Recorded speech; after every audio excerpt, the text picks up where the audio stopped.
everybody! This is your favorite Foxywriter, Brandy Eckerly, here with the next installment of my novel, Hunter's Gambit.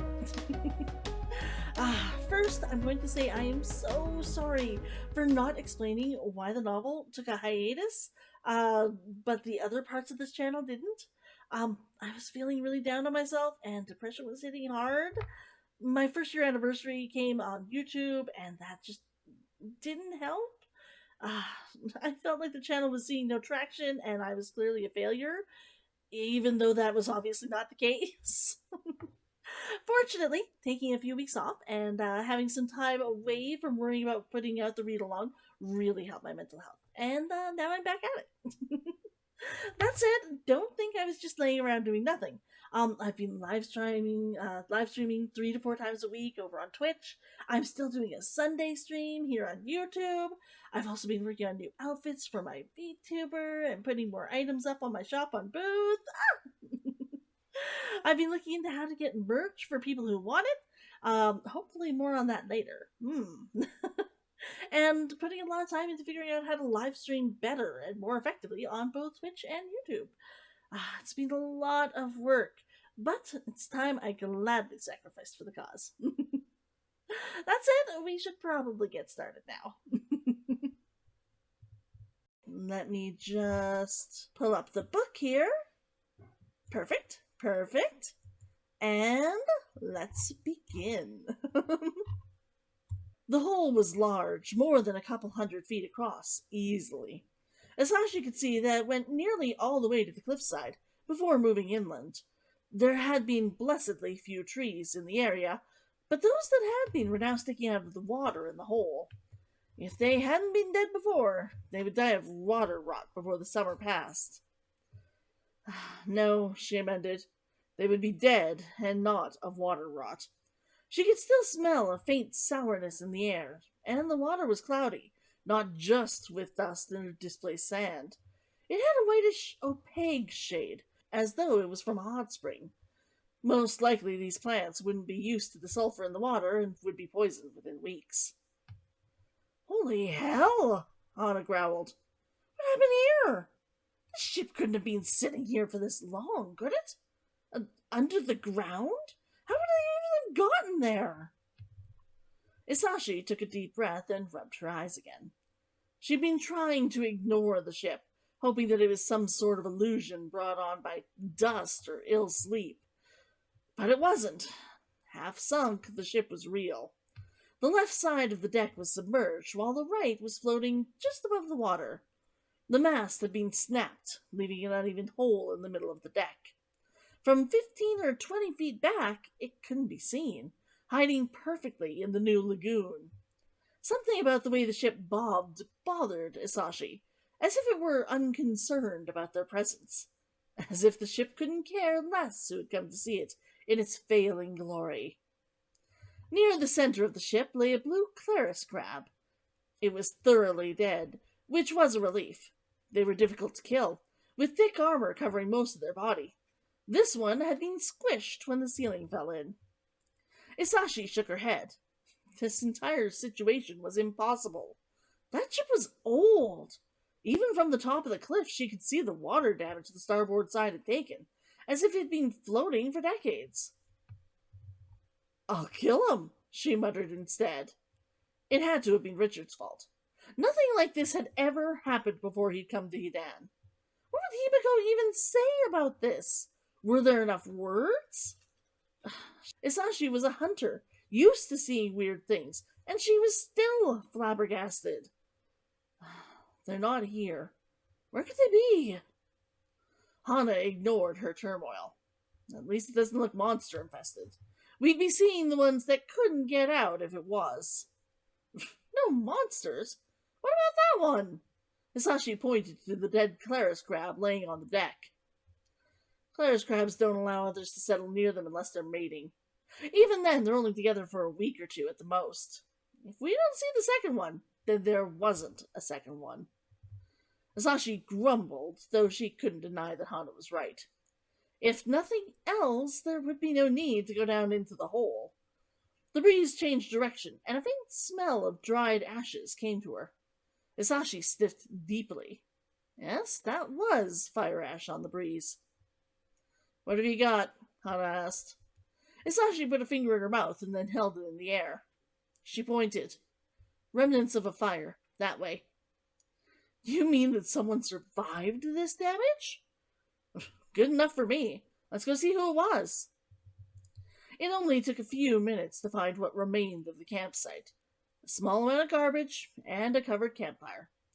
Isashi put her hand gingerly into the sand and dirt, smothering it. It was slightly warm, and a small bit of greasy ash stuck to her fingers. We just missed them, she muttered. One of them was injured, Hana said. Isashi turned and saw Hana crouching over a flattened patch of grass leading out of the area. It took Isashi a few moments to figure it out. There was only one set of footprints. A makeshift litter? Hana nodded, heading back towards town. Could they be using it to carry treasure? Not with only a single pair of footprints. Isashi bit her tongue to stop herself from swearing again. At least they're doing the smart thing and heading back to town. Let's go. We should see how bad off they are. She put her emphasis on there. She would not let Himiko down. Hana surprised her. I agree. We'll want to bring the other hunters to make sure that area is clear afterward. It took another hour before Isashi caught sight of the pair. A man dragged a makeshift sled behind him. He wasn't local. He was darker-skinned, and he wore weapons like a lord wore silk, as if he'd been born to it. The sled was a simple tarp and wood, piled with bags and... Her heart sank. A delicate body. Isashi took care aiming before she called out to him. Stop right there, stranger. Move away from the girl. The man stopped and turned slowly. He matched Himiko's description. He was also wearing all black. Strangely, he didn't react like so many humans did whenever they encountered something more or less human than themselves. In fact, he didn't seem to care that she wasn't human. What he did react to was the weapon in her hands. Hello, he said smoothly. He sounded exhausted. I'm Richard. Are you friend or foe? From Hidan, hopefully? It didn't look like he had a ranged weapon on him, but she counted at least 3 knives, with an odd sword at his waist. His hands twitched as if wanting his own weapons in hand. Isashi drew back the string, and his hands stopped moving. He would be good with his knives, if she let him have them. Fast off the mark, and intelligent enough to know that he'd brought the wrong weapon to this party. That's not really necessary, is it? Hana asked, jogging up beside her. The man's eyes roamed her friend's body, and Isashi wanted to let the arrow fly. He smiled. Isashi couldn't see any comfort in the expression. Hello to you as well, lady. Hana smiled. Always a woman, but never a lady. I can see why you have everyone so up in arms, though. The name's Hana. We didn't come here to flirt, Isashi growled. The man was too dangerous to trust, especially if he was the one they'd come to find. What did you do to the girl? I'm fine. The woman on the bed coughed and tried to sit up. Quiet, Kazunaha. I've got this. Rest, he said. So he did have her. Richard, I'm not that bad off. Isashi gasped when Kazunaha tried to sit up. She was covered with new scratches, dark bruises, and her eyes were sunken pits. She was sweating, and her skin looked gray and pallid. Isashi's eyes narrowed.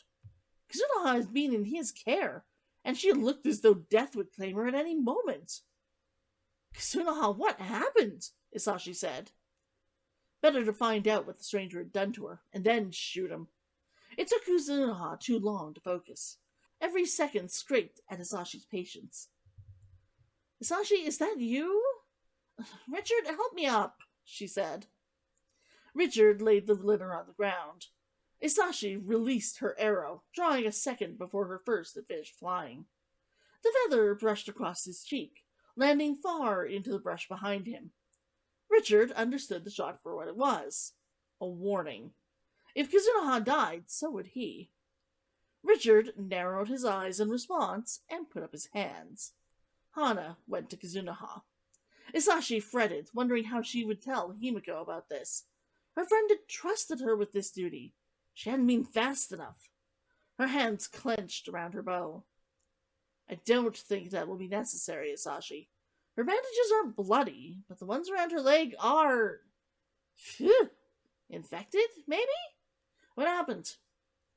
Kazunoha decided it wasn't enough to get a fine sword and enough money to make our fortune. She had to change the very landscape to suit her whim, Richard said, a tired smile on his face. Kazunoha took a deep breath. That creature had us beat. I had to do something. Richard looked relieved, and Isashi relaxed her weapon, reluctantly. Sorry, stranger, but I don't know you, and this girl is... important. What happened? Richard didn't look mollified, but he noted in a roguish form of assent. A crab monster, a giant one, Kazunoha said. She let go of Hana and grabbed on to Richard. Isashi cringed. He may not have caused her injury, but he wasn't safe. The Claris crab we saw back there? Hana asked. Probably. I don't know what it was called, Richard confirmed. The creature was 2 or 3 feet taller than us. It did look like a crab, somewhat. Blue, 2 big claws, 4 thin spider-like legs, dozens of tiny arms trying to eat you. It attacked us when we found what we were looking for. We saw its corpse. How did you two manage to defeat it? Hana asked. Kazunoha blinked from the effort of standing. I used a sword and dropped this staggy stone on it. Richard helped her back to the sled. He covered her in layers of blankets and boxed her in again. You need to sleep now. I'm going to talk to these 2 fine ladies and find out what dangers are ahead of us, all right? Isashi heard Kazunoha mumble a protest that was lost to sleep. He gestured, asking them to come closer. Isashi nodded, her hands clenched around the bow. What happened? Isashi whispered harshly as she got near enough. We were near your mud flats when we found a cave with our ship in it. The last door we opened led into the creature's lair.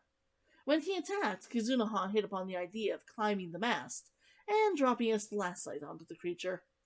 When the mast came down, so did the entire roof. Fortunately, it didn't have a backup plan. The falling roof killed it. You don't look hurt, Isashi said, while Hana replied, Clever girl, that would do it. The creature scratched her up a bit, but the main wound is the one she took climbing the mast. A bit of metal punctured her thigh and ripped its way back out. When the mast fell, she survived by falling through a patch of rotten wood and slipping into the water under a firmer overhang. She's been damn lucky. I'm surprised she's lived at all. To answer your question, though, I've been in more fights and moved faster on my feet. Also, I wasn't as high up when the mast went down, taking everything else with it. We saw that, Hana said. The mud flats are now a scenic lagoon. Richard ran a hand through his hair and looked back at Kazunoha. I'm worried. She didn't seem too bad last night, but when I tried to wake her this morning, she was like this. She can't walk, and I can't leave her unprotected. I had to stitch up her leg, but I think something got in it, despite dumping some of my 80-proof alcohol over it. We should get her back to Deckard. I can do a field dressing, but nothing more, Hana said, glancing at Isashi. Himiko would never forgive her if she brought Kazunoha back like this. Let me look at her. Richard gestured. Please, I'm out of my depth. Isashi's worry increased as she checked over the girl. The cuts and bruises looked bad enough, but they were light compared to the rip down her thigh. Her entire leg was puffy, and red streaked from the wound like a bloodshot eye. She poked Kazunoha's thigh near one of the stitches, and a foul-smelling yellow goo emerged. I can't help her. I would suggest draining it tonight and using the alcohol on it again, then restitching it. After that, we need to get her back to Hidan. A real healer needs to see her. Richard looked around. Could one of you run ahead and bring your healer back? She didn't trust him, and didn't want to leave him alone with only Kazunoha and one other hunter. We'll make better time together. We'll do what we can on the road. Will you be good to go until dark? Richard was gray too, and his eyes were dark with exhaustion. I haven't slept for more than an hour or so in the last day, he said. I'll survive, though, especially if you guys can do the first watch tonight. I'll take the second instead. Hana nodded. Done. Let's go. I loved this chapter! And I do have to admit, I am super pleased to be back and presenting the novel to you guys again. It's been a bit of a long journey getting back here, but I'm so glad I took it. Now, I told myself I should try and make my chatting part on these videos a bit less at the beginning and end, so I'm going to be stopping here. But let me know if you really enjoy the chatting part at the end, or if it has been a bit too long for these reading vlog videos, alright? Like, just let me know in the comments below. I will try to have chapter 42 out for you next week. If you enjoyed the video, please like, subscribe, all that good stuff. And I will see you next week. Bye!